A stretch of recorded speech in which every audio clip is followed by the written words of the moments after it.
سلام. أول حاجة في شيء فتحوه في المطار الملك خالد من أبدع ما رأيت، حبيت أوريكم إياه. طبعا شوفوا هذه، لا تقول لي معك فرسان أو فرسان، هذه بدراهمك ورخيصة. تخيلوا تاخذون لكم غرفة تغطون فيها وهذا حمامها.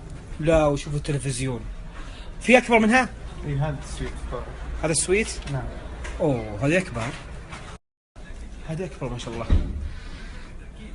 هذه كم سعرها؟ هذه 300 مع خدمة مساج.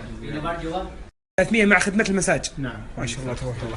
مساج صعد صدر والأكل والشرب مينتنانس شاملة. اي نعم. عطنا نبذة عنها، وش سالفتها هذه؟ طبعا الدخول يكون دخول الشخص 130 إيه؟ شامل الوجبة والمشروبات مفتوحة. بالنسبة هذا اللارج. أما بالنسبة للغرف تكون فيه مسعرة، تبدأ الأسعار من 120 إلى 300 ريال. الأطفال يخشون يخشون كم أسعارهم؟ الأطفال من 12 سنة وتحت ب 65 ريال. 65 ريال والرضع طبعا فري. والله طيب عندكم شيف ولا أكلكم؟ عندنا شيء كل شيء يعني موجود ومبين وماطر. ما شاء الله.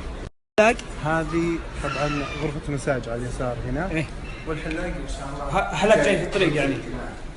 ما شاء الله. غرفة مساج. الأطفال ها؟ ما شاء الله تبارك الله.